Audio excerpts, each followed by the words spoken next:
وہ دودھ برتن میں ڈالا جا رہا ہے جسے دوسرے دن بازار میں فروخت کرنا ہے۔ تو ماں اپنی بیٹی سے کہتی ہے کہ اس میں تھوڑا سا پانی ملا دو، کچھ نافع زیادہ آ جائے گا منافع۔ تو بیٹی کہتی ہے کہ امیر المومنین کو پتہ چل گیا تو ہمیں سزا دیں گے، چھوڑیں گے نہیں۔ آج کل تو نہ اللہ کا خوف ہے نہ حکمرانوں کا خوف ہے، تو اس دور میں اللہ کا خوف بھی تھا اور ساتھ میں حکمرانوں کو بھی خوف تھا کہ اگر کوئی غلط کام کرتے ہوئے پکڑے گئے تو چھوڑیں گے نہیں۔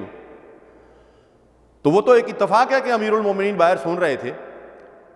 لیکن جب بیٹی نے یہ کہا کہ امیر المومنین کو پتہ چل گیا تو ہمیں معاف نہیں کریں گے، تو ماں نے پلٹ کر کہا کہ بیٹی امیر المومنین پتہ نہیں کہاں ہوں گے، انہیں کیا معلوم ہم گھر کی چار دیواری کے اندر کیا کر رہے ہیں۔ تو بیٹی نے فوراً پلٹ کر کہا کہ اماں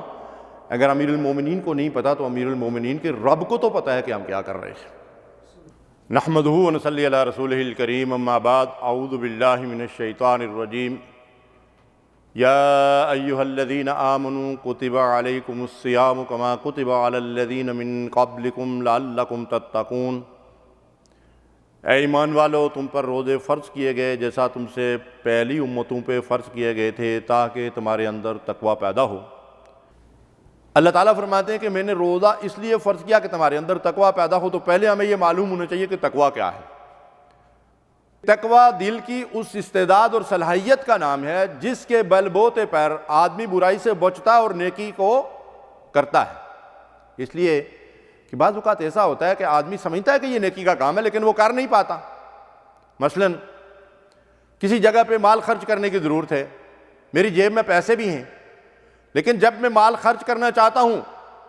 تو میرے سامنے بہت سارے منصوبے آ کر کھڑے ہو جاتے ہیں اور میں اللہ کی راہ میں مال خرچ کرنے کے لیے جیب کی طرف ہاتھ نہیں بڑھاتا ہوں۔ اس کی وجہ کیا ہے؟ دل کے اندر وہ استعداد اور وہ صلاحیت نہیں ہے جس کی بنیاد پہ مال خرچ کیا جاتا ہے اللہ کی راہ میں، اللہ کی محبت کی وجہ سے۔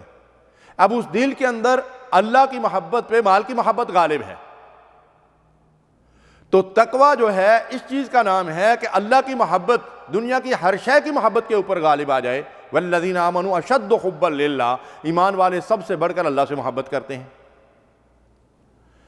اسی طرح بعض اوقات یہ ہوتا ہے کہ آدمی ایک چیز کو غلط سمجھتا ہے لیکن پھر اس غلط کام کو بار بار کر رہا،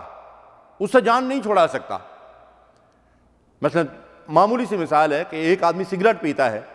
تو کوئی اسموکر ایسا ہے جو سگریٹ کی تعریف کرتا ہو کہ یار بڑا اچھا کام ہے جی، اس کے اندر مجھے یہ فوائد نہیں، وہ اس کے نقصانات ہم سے زیادہ بیان کرے گا، لیکن اس کے باوجود اس سے جان چھڑانی اس کے لیے مشکل ہے۔ کیوں؟ اس کے دل کے اندر وہ استعداد اور وہ صلاحیت اور وہ قوت نہیں ہے جس کے بل بوتے پر جس چیز کو وہ شر سمجھتا ہے، نقصان سمجھتا ہے، گناہ سمجھتا ہے، اسے جان چھڑا سکے۔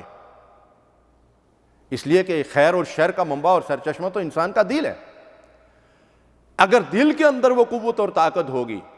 جسے آپ ایمانی قوت اور طاقت کہیں، جسے آپ تقوی کہیں، جسے آپ تعلق باللہ کہیں،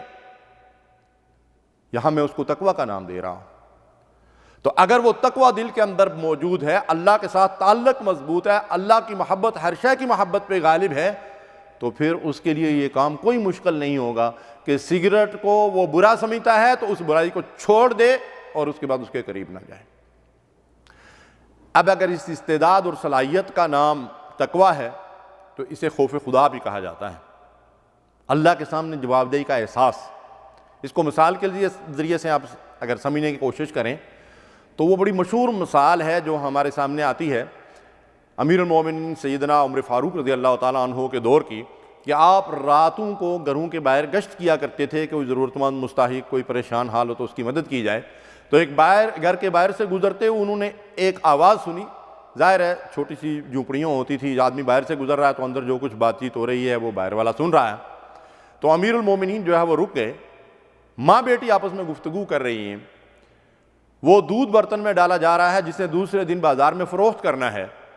تو ماں اپنی بیٹی سے کہتی ہے کہ اس میں تھوڑا سا پانی ملا دو، کچھ نافع زیادہ آ جائے گا منافع۔ تو بیٹی کہتی ہے کہ امیر المومنین کو پتہ چل گیا تو ہمیں سزا دیں گے، چھوڑیں گے نہیں۔ آج کل تو نہ اللہ کا خوف ہے نہ حکمرانوں کا خوف ہے، تو اس دور میں اللہ کا خوف بھی تھا اور ساتھ میں حکمرانوں کو بھی خوف تھا کہ اگر کوئی غلط کام کرتے ہوئے پکڑے گئے تو چھوڑیں گے نہیں۔ تو وہ تو ایک اتفاق ہے کہ امیر المومنین باہر سن رہے تھے، لیکن جب بیٹی نے یہ کہا کہ امیر المومنین کو پتہ چل گیا تو ہمیں معاف نہیں کریں گے، تو ماں نے پلٹ کر کہا کہ بیٹی امیر المومنین پتہ نہیں کہاں ہوں گے، انہیں کیا معلوم ہم گھر کی چار دیواری کے اندر کیا کر رہے ہیں۔ تو بیٹی نے فوراً پلٹ کر کہا کہ اماں اگر امیر المومنین کو نہیں پتا تو امیر المومنین کے رب کو تو پتہ ہے کہ ہم کیا کر رہے ہیں۔ تو سمجھ گئے تقویٰ کیا ہے؟ تقویٰ اور پرہیزگاری یہ ہے کہ میں کوئی کام کرتے ہوئے، کسی طرف ہاتھ بڑھاتے ہوئے، آنکھ سے دیکھتے ہوئے، کان سے کوئی چیز سنتے ہوئے، زبان سے کچھ بولتے ہوئے، اس احساس کے ساتھ یہ سارے کام کروں کہ میرا رب مجھے دیکھ رہا ہے اور قیامت کے دن مجھے اس کے سامنے حساب دینا ہے۔ یہ ہے جی تقویٰ۔ اب روزہ یہ تقویٰ کیسے پیدا کرتا ہے؟ اللہ فرماتا ہے لعلکم تتقون، میرے روزے اس لیے فرض کیے کہ تمہارے اندر یہ خوف خدا اور یہ تقویٰ اور یہ پرہیزگاری پیدا ہو جائے، تم اس طرح اللہ سے تنہائی کے اندر بھی ڈرنے لگو کہ میں نے تو رب کے سامنے جواب دینا ہے، کوئی پکڑنے والا، کوئی دیکھنے والا، کسی کا شرمندگی کا معاملہ نہیں ہے، لیکن میں نے اپنے رب کو جواب دینا ہے۔ اب دیکھیے کہ روزے کا عمل کیا ہے، اس کے اوپر غور کیجیے۔ رمضان کا مہینہ شروع ہو گیا، آپ سحری کے وقت اٹھتے ہیں،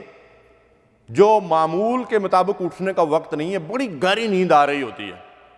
اور ساتھ یہ بھی سمجھ لیجئے کہ انسان کے اندر اللہ تعالیٰ نے جو خواہشات یا ضروریات رکھی ہیں وہ 3 قسم کی ہیں، ایک نیند اور آرام ہے، دوسرا کھانا پینا ہے، اور تیسرا جنسی لذت ہے۔ رمضان اور روزہ یہ کرتے ہیں کہ ان تینوں خواہشات اور ضروریات کو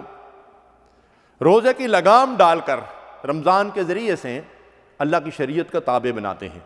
اور یہ خواہشات اگر حد سے بڑھ جائیں تو پھر دنیا کے اندر فساد برپا ہوتا ہے، اور آج جو دنیا کے اندر فساد برپا ہے نا، ظہر الفساد فی البر والبحر بما کسبت ایدی الناس،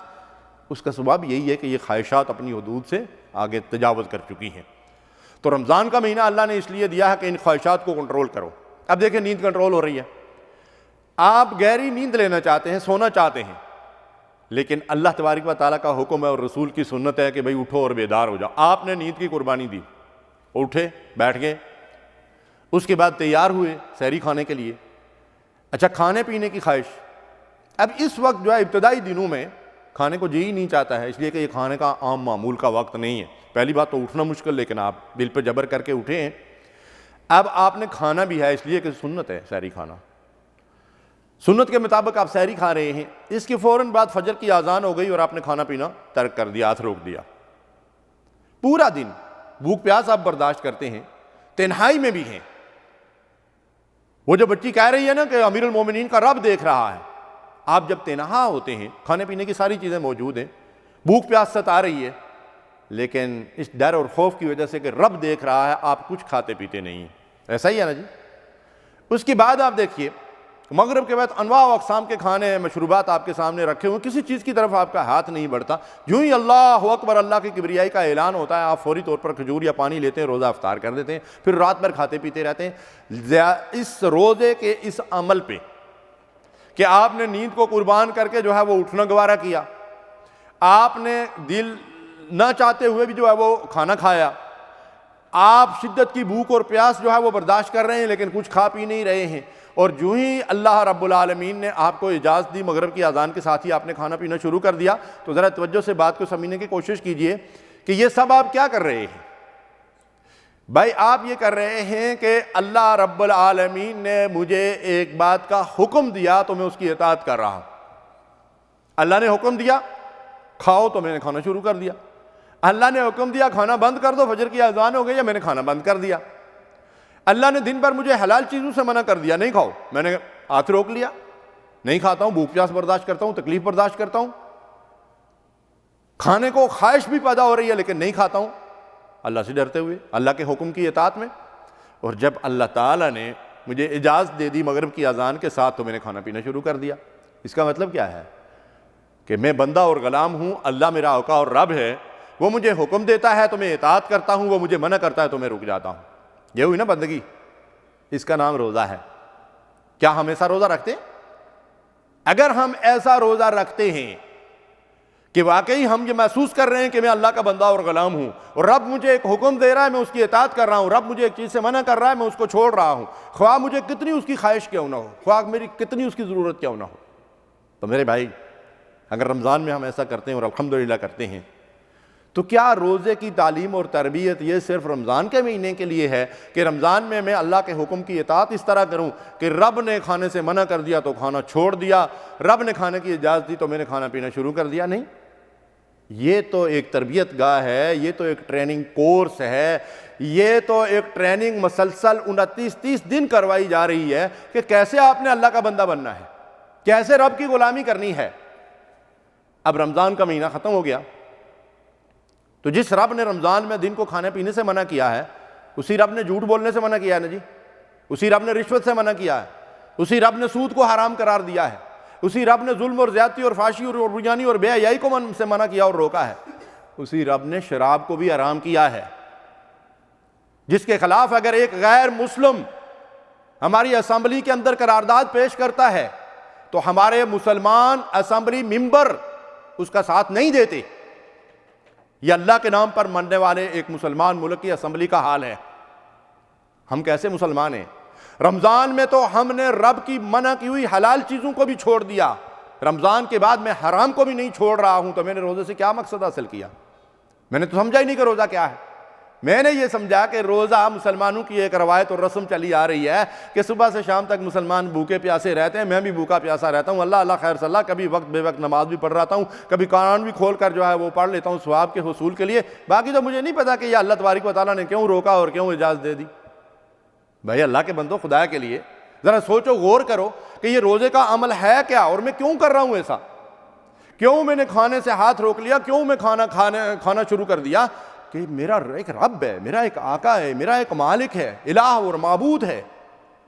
میں اس کی مخلوق ہوں، میں بندہ ہوں، میں غلام ہوں۔ غلام کی اپنی مرضی نہیں ہوتی، وہ حکم دیتا ہے تو میں اس کی مرضی کو پورا کرنے کے لیے کھانا شروع کر دیتا ہوں، وہ منع کرتا ہے تو میں رک جاتا ہوں۔ یہ اس بات کی تعلیم و تربیت دی جا رہی ہے، ٹریننگ دی جا رہی ہے۔ یہ 1 مہینے کے لیے اللہ نے ٹریننگ سینٹر کھول دیا ہے، یہ ورکشاپ کھل گئی ہے کہ اس کے اندر اس بات کی مسلمانوں کو تعلیم و تربیت دی جائے کہ کیسے مسلمان اللہ کی نافرمانیوں کو چھوڑ دے۔ اگر ہم نے صحیح معنوں میں روزہ رکھا تو رمضان کے بعد اللہ کی منع کی ہوئی ساری برائیوں سے باز آ جائیں، غیبت چھوڑ دیں، پڑوسی کو ستانا چھوڑ دیں، قطع رحمی کرنا چھوڑ دیں، ظلم اور زیادتی سے باز آ جائیں، رزق حرام کمانا چھوڑ دیں، اور صرف منع کی ہوئی چیزوں کو نہ چھوڑیں بلکہ جو اللہ نے حکم دیا اس کے مطابق عمل بھی کریں۔ جیسے اللہ نے اجازت دے دیا مغرب کے وقت تو میں نے کھانا پینا شروع کر دیا، کُلُوا مِن طَیِّبَاتِ مَا رَزَقْنَاکُم، اب اللہ نے رزق حلال کھانے کی اجازت دی ہے تو جتنی چیزیں حلال اور طیب ہیں ان کو کھاؤ اور پیو، حرام کی طرف منہ مت مارو۔ یہ تعلیم و تربیت دی جا رہی ہے،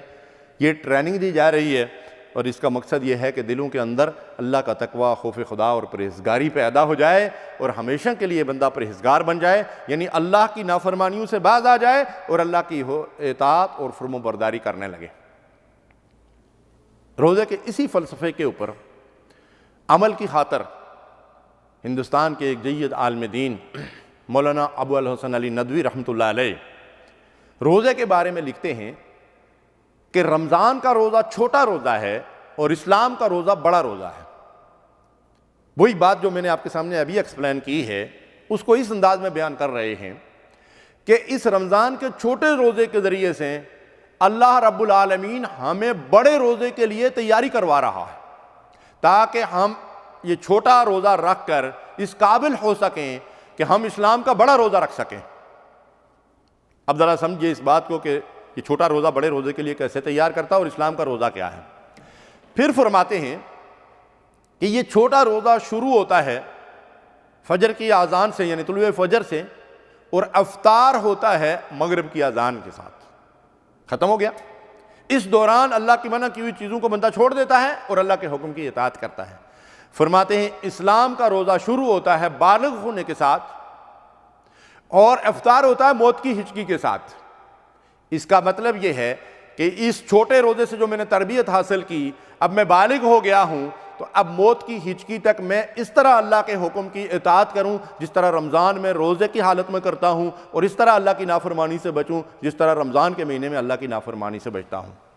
اسلام کا روزہ کیا ہے کہ بالغ ہونے سے لے کر موت کی ہچکی تک اللہ نے اس دین اسلام کے ذریعے سے جو احکامات دیے ہیں ان پہ عمل کرو، اور جن چیزوں سے اللہ نے منع کیا ان سے رک جاؤ اور باز آ جاؤ۔ یہ روزے کا فلسفہ اگر ہماری سمجھ میں آ جائے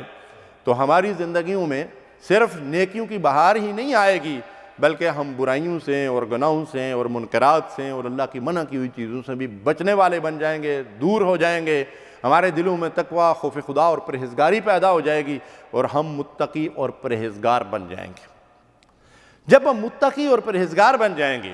تو پھر اللہ تعالیٰ کی طرف سے انعامات کے دروازے کھلیں گے۔ ان انعامات کا تذکرہ میں اگلی نشست میں کروں گا۔ اللہم صلی علی سیدنا محمد وعلی